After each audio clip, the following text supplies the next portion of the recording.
Hello, everyone, and welcome back here to Comic Vantage. And yes, that is correct. We're back with another exciting episode of Grab Bag. Nope, not mailbag. Grab Bag. That is right. I have here a box of 60 random comics that I picked up off of eBay. The last one I did was 100 comics, and oh, it was so much fun. I had such a blast just going through nostalgia and history of the books. Did not expect it at all, and it was a huge hit with you guys, and everyone's like, yes, do another one.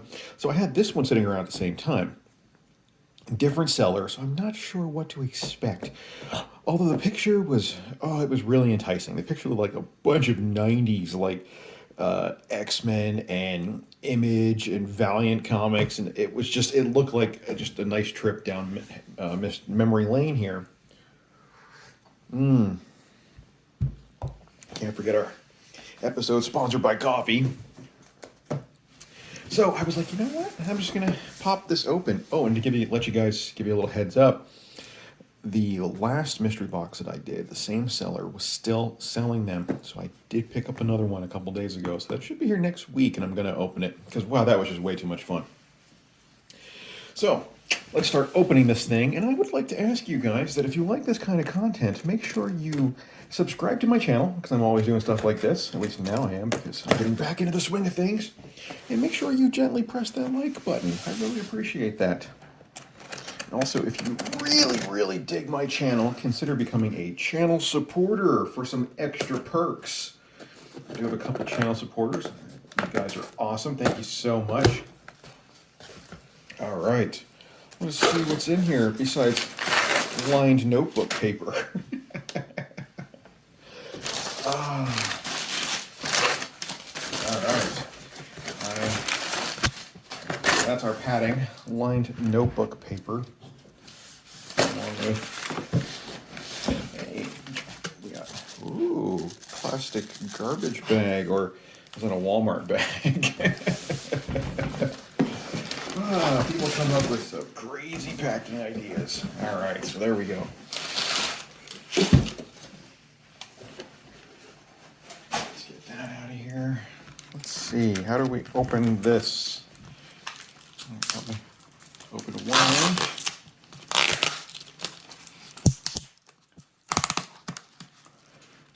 See, this is why I keep a razor blade around. Love my handy dandy X-Acto blade. I don't think a day goes by that I don't use this thing.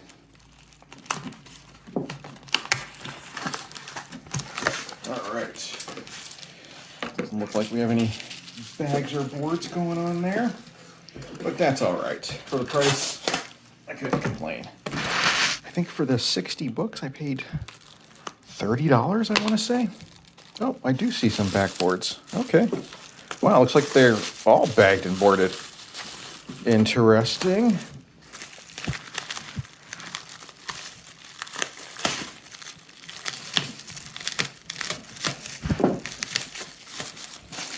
And this is definitely a Walmart shopping bag. So I don't got to worry about slicing into that because I will be replacing my backboard and bag anyway.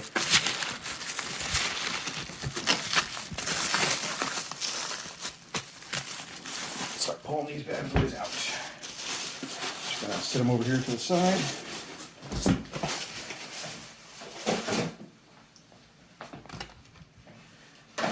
And we're just gonna cut the other one open at the same time because these are a huge pain in the butt, apparently. Yay!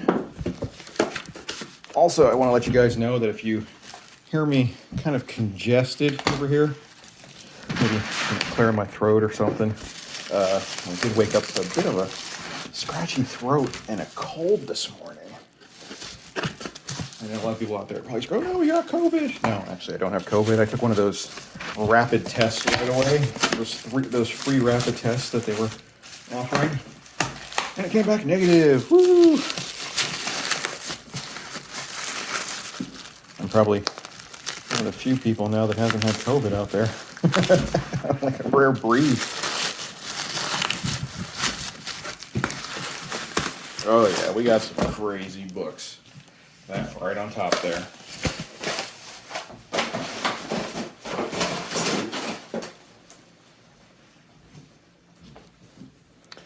All right, so since we have such a large mix of comics, I know I'm not going to know what all these are in here. So if you guys see anything that I happen to miss or I'm not enthusiastic about, let me know down in the comments below. Or if you just see something that's incredibly awesome and want to take an extra look at it, let me know. Right on top, we got an interesting book to start with. Starstone from Aircell Comics, issue number 2. I have never seen this before. And yes, this just screams crazy, weird 90s. Oh, actually, it's 87. Close enough. Crazy, weird 80s. Oh, so good. And then we have Street Wolf, issue number 3. It's hot, it's fresh, and it's mature. Street Wolf After Dark. That's from Blackstone Publishing. That's weird. The only thing I've ever seen Blackstone publish was some 80s cartoon comics. They did, well, not even cartoon, but 80s toys comics. Like Brave Star and Battle Beasts. What do we got here? Batgirl, issue number 10, Plague of the Techno Zombies. This is Dawn of the Dead. Technically. I actually really dig that cover. Let's see what we got here. Dead to Rights. Well, that's the PS3 era. So it's not too old. But this is Bloodshot, issue number 0. The awesome chromium cover. God, I love chromium covers. Seriously, that doesn't scream 90s. I don't know what does. From 93, Joe Quesada cover. Oh, here we go. Cyberforce, issue number 8, and this is the Todd McFarlane cover. This was the month over at Image Comics when all the creators kind of switched issues, I believe, for the cover, or maybe it was possibly a story as well. Let me bust this open in here. And Todd McFarlane got Cyberforce. There we go. Pencils by Todd McFarlane with the inks by Todd McFarlane and Greg Capullo. And then Mark Silvestri got Spawn for this month. And he did the exact same cover, but with Spawn sitting right here. It's very cool. I love both these issues. Oh, I won't go back in there. But anyway, I will have to put it in something else anyway. Because most of these bags are really old. Yeah, that's a lot of fun right there. Man, that thing's in gorgeous shape, too. Wow. The guy did put in the description that these were from his private collection that he was clearing out. We got Privateers, issue number 1 from Vanguard Graphics, a 12-part limited series. I've never seen this before. 1987 again. It's actually one I'd like to read.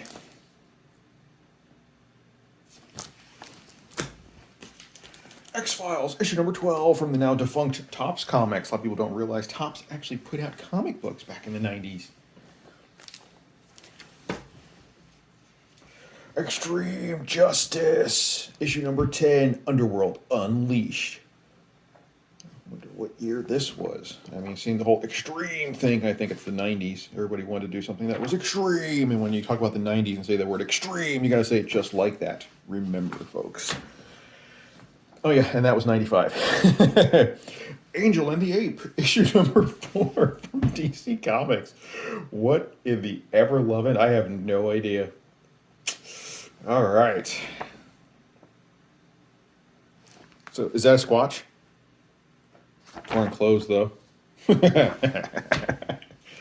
All right. Infinity Inc. versus Helix, issue number 52. Wow, it's actually a pretty snazzy cover. That's right, I should snazzy. Robin, issue number 4 of 5. He's getting kicked in the face. That's how we all want to see Robin, getting kicked in the face. Legion of Superheroes, issue number 6. This is actually a lot of fun. There's some old books in here. Let's see. Let's just take a gander here. What do we got? 1990. The The New Titans by 1990. I really wasn't full swing into comic books, but I was buying a few here and there. Had a nice little stack. I really didn't start collecting comics until around, I want to say 92 or 93 is when I really went kind of crazy with it. The Huntress, Days of Rage, Part 1. It's actually a pretty neat cover. A lot of stippling going on there. Predator, Big Game. Issue number 3 of 4. That's actually a gorgeous cover. Man, these are actually really cool. Man, another total win. This is awesome. There's only one woman for Fanboy. Oh, that is too cool. Wow, we got some names on here. We got Sergio Aragonis, Steve Rude, Phil Jimenez, and Mike Grell all on this book. That is pretty cool. Oh, we got a corner crunch. No, that's actually really neat. I like that a lot. Don't know if it's worth anything, but I like it. Oh, Youngblood Strike File, issue number 2. Man, this was Jay Lee at his best right here during the 90s. I mean, his work was dark, it was gritty, it was just over stylized and sharp angles, and he was just throwing paint on the cover.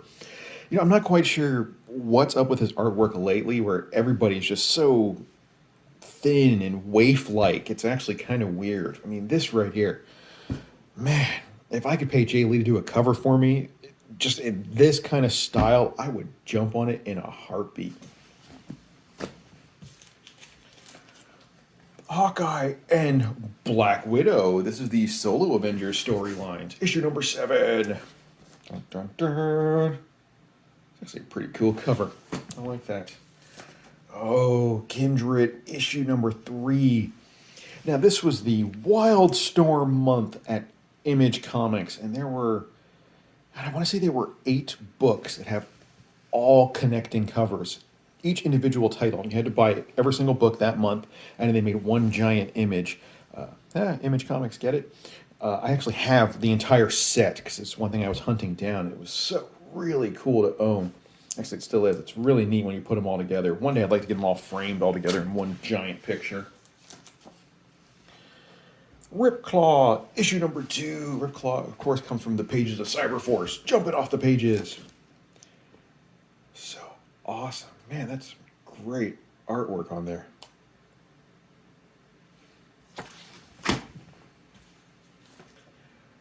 Jenny Sparks from Wildstorm Comics. The Secret History of the Authority.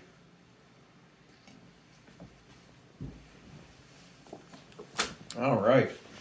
Brought to us by E Studios Deja Vu. We have Voodoo Inc., issue number 1. I have never seen nor heard of this before.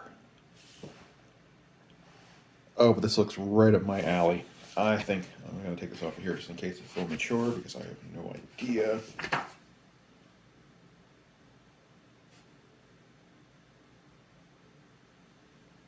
Oh, it looks like there's 5 different stories in here. It's from 1992. Almost like an anthology book.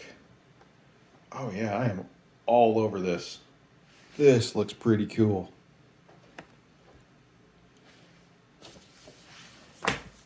Man, I love unknown little indie books. Then we have Fusion, issue number 6 from Eclipse Comics. Again, Eclipse, another defunct company. Long gone. 1987 on this one. Never seen it or heard about it, so I will have to read it. I always dug Eclipse because they did a lot of the Robotech stuff back in the day. Then we have the Glamour Puss swimsuit issue. This is a more current book from Aardvark Vanaheim. Aardvark Vanaheim does such books as Cerberus. It's actually very neat. I like that. It's actually not a swimsuit issue. I just read it, or I flipped through it as a story. Then we have The Vital Underground from Vertigo Comics. I never really got into a lot of Vertigo stuff, except for like the Sandman books, so I really should. And we have Khazar versus the 5 Warlocks. Okay, the original Ghost Rider, issue number 6. That's an awesome cover. I really like that.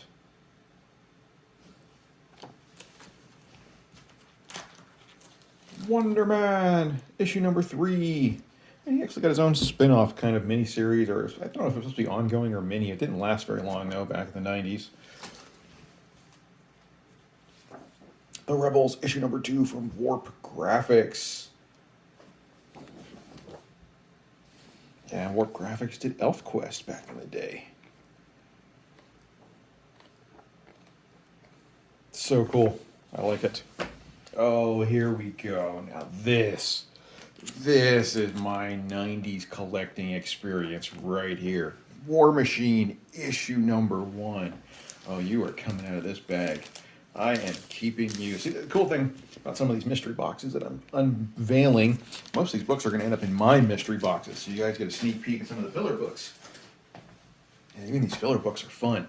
But this one right here, this is going into my PC. I remember staring at this embossed cover for hours thinking how awesome it was. This is 1994. April of 1994. I was actually just getting ready to graduate high school in about 2 months. Along with that, issue number 2, featuring Cable. Oh, so awesome. Yeah, I don't have many comics in my collection. I actually don't keep a lot of books. I have like 2 short boxes full. I'm purging them all the time. So when I see books that actually mean something to me, I definitely keep them. You know, I'm going to just put these guys back here so everybody can bask in their glory. Look at that. Man. All right, let's see what we got next. Oh, look at this ad. Alien vs. Predator for the Super Nintendo. You know, it's funny, a lot of people complain about video game prices nowadays, and nobody remembers that back in the 80s and 90s, the prices on these cartridge games were insane. Regular Nintendo games, you know, $75, brand new in their boxes, you know, at retail. Same with Super Nintendo. And then when the 64 came out, it still went cartridge, so the games were like $100 a piece. It was crazy. And then the PlayStation kind of spoiled everybody because they brought out $30 disc games. Has anybody noticed that as the consoles progress through generations, they get $10 more expensive? PlayStation games, $30. PS2, $40. PS3, $50. Now they're $60. So, there we go. Oh, this is actually a stack of books in here. Sorry, actually, I love video games as well. I managed a video game store for many, many years. Actually, it was a video game / used toy store here in Las Vegas called Replay Toys. Man, that was like the best job I ever had. Why do we have hot glue on here? Oh, it's actually part of the bag. It melted there. Because this is actually in its own poly bag. And this is Plasma, issue number 1, with its own trading card back here. Who or what is Plasma? Find out inside. And then we have issue number 2. And this is from Marvel Comics UK. Issue number 3 and issue number 4. It's an entire mini-series. You know what? I'm going to read these because I have never heard of Plasma. This could be fun. I'm going to tear this bag open and do it, okay? All right. I'm going to put this over here. It's not too read stack. What else do we got? Solar, Man of the Atom, issue number 17. And you can see it was $7, and then it went down to $4, and then they probably pocketed in a quarter bin. And Solar, Man of the Atom, issue number 14. Solar was actually a really popular series for Valiant Comics. I believe they licensed it from Gold Key. Now they've lost that license. I think Dynamite might have it. Green Arrow, issue number 15. And then as I looked at the back of this, we have the classic rock ad, hits of the 60s in digital sound from Time Life Music. Everybody remember good old Columbia House where you can get like 8 records for a penny? And then it went to cassette tapes. And then first it was 8 tracks, cassette tapes, and then CDs. I actually did the Columbia House CDs.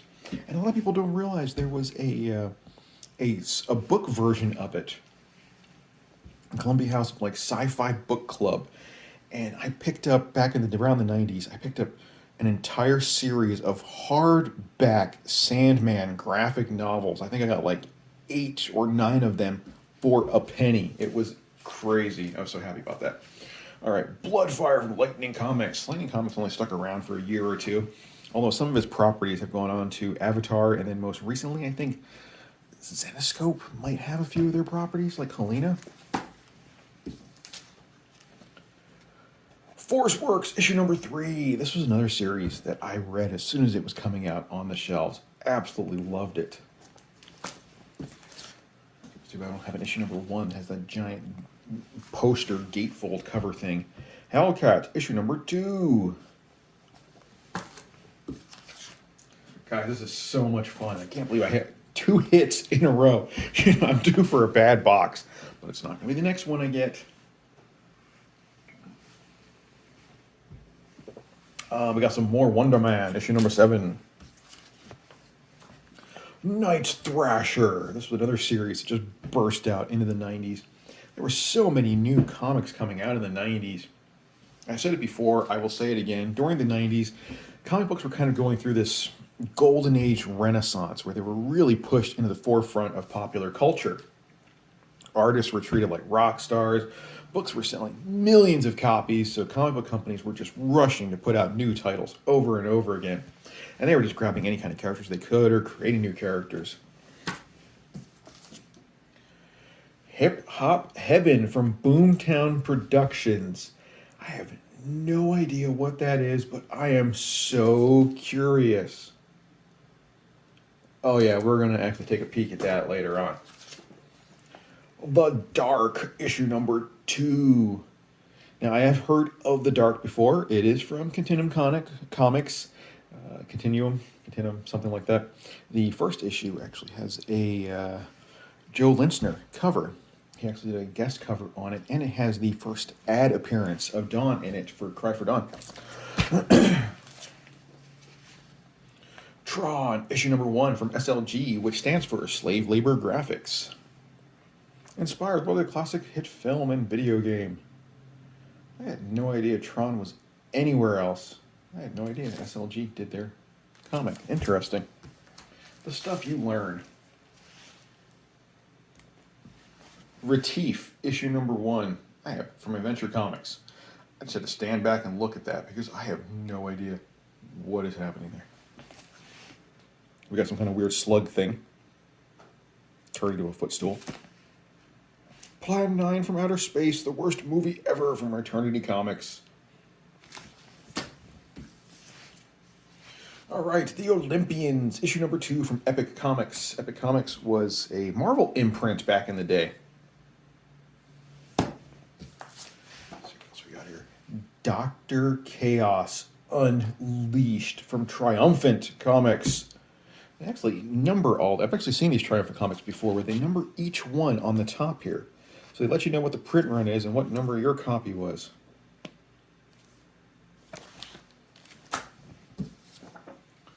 Strange Days, issue number 3 from Eclipse Comics. Sure to be a major motion picture. I doubt that.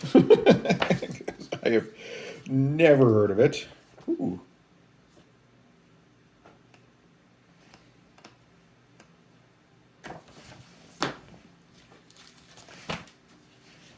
Aquaman, issue number 8. Beautiful. Aquaman, issue number 7. Supreme, issue number 19. We're getting back into some of these awesome 90s Image comics. Wow, look at that. Is that Overkill on the cover? Looks like Overkill from Spawn. Oh, hey. I was right. Overt Kill. He was originally called Overkill, and then they renamed him to Overt Kill. If I'm not mistaken, there is a VHS tape that they issued years back, and it had Rob Liefeld and Todd McFarlane and maybe even Stan Lee all collaborating on a character, and Overkill is what popped out. Supreme Madness, issue number 13. Supreme goes crazy, the madness begins. love Image Comics from the 90s. Hey, a Cyberforce, issue number 1 from Mark Silvestri. You know, Cyberforce really could have gone a long way. It was a great story, great superhero team. This is probably one of the most underrated books out of Image Comics from back in the day. You know, Mark Silvestri didn't get a lot of focus, and he really should have. Gen 13 Interactive, issue number 1. Gen 13 is one of the hottest books that came out of Image back in the day. Superman in Action Comics. This is when Superman had his awesome flowing locks. Reign of the Warrior. The Demon, issue number 11. And I saw this on the back here, this incredible Atari Lynx ad. See that? Why that wasn't more popular than a black and white Game Boy, I have no idea. Because look at that. If I'm not mistaken, this actually either came out just shortly after a Game Boy. So cool. $100 back then. Then we have Grifter, issue number 3 in his own mini-series. Of course, Grifter busting off the pages of Wildcats.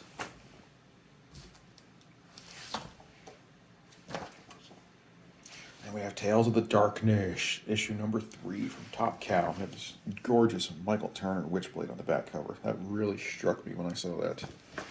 And then Grifter, issue number 6 from his own series. And awesome Jim Lee's Wildcats ad for the Super Nintendo game. Yes, Super Nintendo has a Wildcats video game, if you can find it. All right, guys. Woo! That was a blast. Some absolutely amazing books. So much fun. I cannot wait to tear into some of these and read them or just pass them along to people who would appreciate them in the mystery boxes. Like I said, these two here are going straight to my PC.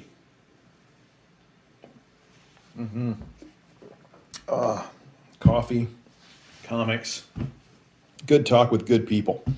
If you like what you see, let me know down below. Leave me some awesome comments. To my current subscribers, you guys are amazing. If you're not subscribed, hit the little CB right there and make sure you hit the bell, which is somewhere either here on your phone or up there on the browser. I'm not sure where it's at if you're playing this on television like I do a lot of the times, because I have a Chromecast and it plays directly on my TV. To my channel supporters, you guys, your names are scrolling right here with a huge thank you. Love you guys to death. I appreciate it so much. And like always, to everyone who has watched, thank you for watching and take it easy.